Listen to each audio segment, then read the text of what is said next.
All right.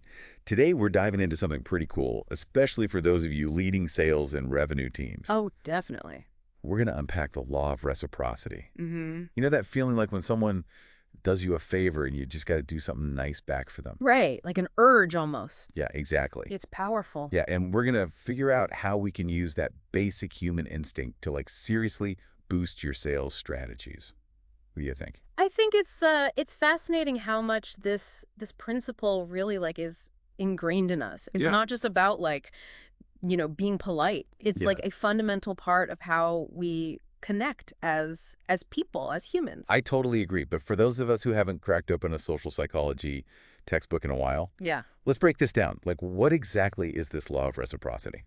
Okay, so simply put, it means people are basically wired to feel like they have to return favors. Okay. Think about it like this. A colleague grabs you a coffee in the morning. Don't you kind of automatically want to do the same for them next time? Oh, absolutely. It's like holding the door open for someone. Yeah. You kind of create this mini obligation for them to hold it open for the next person. Yeah, exactly. But how does this translate to the crazy fast-paced world of sales and hitting those big revenue targets? Okay, so that's where it gets really, really interesting. Okay. In sales, reciprocity is a long game. Okay. It's not about getting that one sale right now. Yeah. It's about building those relationships, Mhm. building trust with people. Right. Yeah. Every little interaction, every gesture is like you're making a deposit in this relationship bank. Oh, I like that relationship thing. Yeah. So it's less about that one-time sale and more about building up this social capital that will pay off over time. Yes, exactly. Yeah. And there's some really fascinating research to back this up. Right. Way back in 1974, the sociologist named Philip Kunz, he sent Christmas cards to hundreds of people he didn't even know. You just sent random Christmas cards. Totally random people, yeah. And over 200 of them sent cards back. Wow. They felt obligated even though they didn't know. I felt obligated to reciprocate, yeah, even though they'd never met the guy. Oh, okay. That is powerful. So just a simple card can spark that feeling of obligation. It's pretty amazing. Yeah. But how can our listeners, Right. the ones out there crushing quotas and building sales pipelines every day, how can they actually use this? Give us the good stuff. How can they use this law to boost their sales numbers? Okay, well, there are a ton of ways to apply this, from small gestures to bigger strategic things. But let's start with something I think everybody's probably experienced, the free sample. Ah, the classic free sample. Those little perfume vials you get at a makeup counter. Exactly. Cosmetic companies have been doing this forever. Right. You get a little taste, a mini experience, and boom, that sense of, I got something, Mhm. kicks in. Right. And you're way more likely to buy the full-size product. And it's not just about the actual product. It's that underlying feeling of, well, they were nice to me, so. You got it. It's powerful stuff, and it scales up too. Look at a company like HubSpot. Mm-hmm. They offer so much valuable content totally free. Ebooks, webinars, blog posts, all kinds of things. Wow, yeah. They give away a ton of stuff. They really do. And they do it because they're establishing themselves as experts, They're building that trust by giving away knowledge. So they're investing in giving you something valuable up front, Right. which makes you think, hey, I should check out their paid stuff later on. Yeah. That's actually a really smart move. It is. It's a perfect example of that long game reciprocity we were talking about. Right. But it doesn't have to be something big like ebooks or webinars. Even really tiny gestures can make a difference. Really? There was this study that found restaurant tips went up by over 3% just because they gave diners a mint with their bill. Wait, seriously? Just a mint? It's wild. I never would have guessed that. But it shows that it's all about exceeding expectations, even in a small way.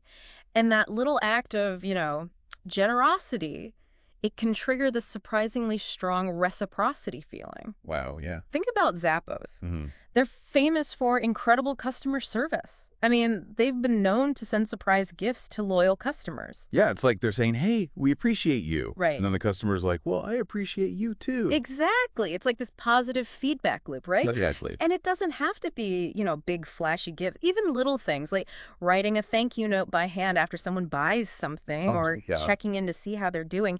Those small touches, they make people feel seen. Yeah, they really do. It's about being human, showing them you actually care. Right. Not just treating them like another transaction, Mhm. I'm starting to see a theme here. Free samples, valuable content, surprise gifts, amazing customer service. Yeah. It all comes down to giving first. To create that feeling of like, wow, I should really do something nice back for these guys. Yeah, you hit the nail on the head. But here's where things get a little tricky. The law of reciprocity, it's powerful, but you got to use it ethically. Oh, okay. It's not about manipulating people or being sneaky just to get a sale. So like no bait and switch tactics. Or Exactly. pressuring people into buying something they don't need. No, no, no. It's got to be genuine. You have to actually be adding value, building a relationship that benefits both sides. Okay. If a customer thinks you're being fake, Yeah. it'll backfire big time. Trust, once you break it, it's really, really hard to get back. Yeah, that makes sense. So it's about playing that long game, Yeah. right? Focusing on creating win-win situations. Think of it like you're investing in the relationship, not just the sale you might get right now. A great example is Patagonia. Oh yeah, Patagonia. They've built incredible customer loyalty. And it's not just because they make great stuff. It's because they really walk the walk when it comes to their values. You know, they're all about sustainability and ethical sourcing, and that really resonates with their customers. It's like they're saying, hey, we care about more than just making money. Yeah. We actually stand for something. And I think people really appreciate that. They do, and that shared value system, that's what fuels the sense of reciprocity. Customers feel good about supporting a company that believes in the same things they do. Mm-hmm. It creates this deeper connection that goes way beyond just buying and selling. So how do sales leaders, how do they take this beyond just doing nice things here and there? Right. How do they actually build a whole culture of reciprocity, both within their team and with their customers? That's the million-dollar question. It starts with changing your mindset. Okay. Instead of thinking about every interaction as just a transaction, Right. think of it as a chance to strengthen a relationship. You know, encourage your team to think about providing value first.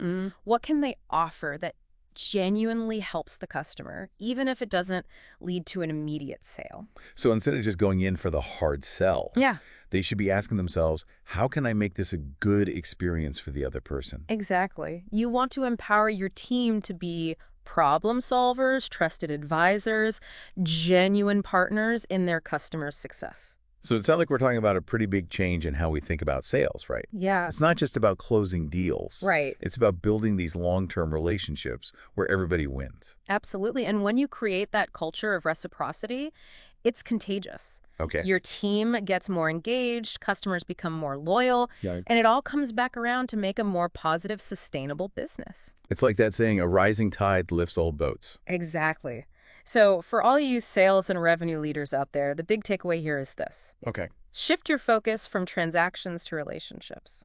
Think about every interaction as a chance to build trust, to add value. Even those small gestures, they can make a huge difference. So don't underestimate the power of just like a thank you note or a quick call to check in. You got it. And remember, the most effective things you can do are the ones that come from a genuine place. You know, that desire to truly help the other person. So authenticity is key here. Absolutely. When you're genuine in your desire to add value, to Right. build those strong relationships, the sales, they'll come naturally. All right, so for everyone listening, here's your challenge this week. Okay. Find one small, genuine act of reciprocity you can work into your sales process. It could be a quick thank you video, offering some helpful resource, or maybe just reaching out to see what a customer needs. Put it into action, see what happens. Yeah. You might be surprised by the results. This has been a fascinating deep dive. Thanks for joining us, and we'll catch you next time for another insightful exploration.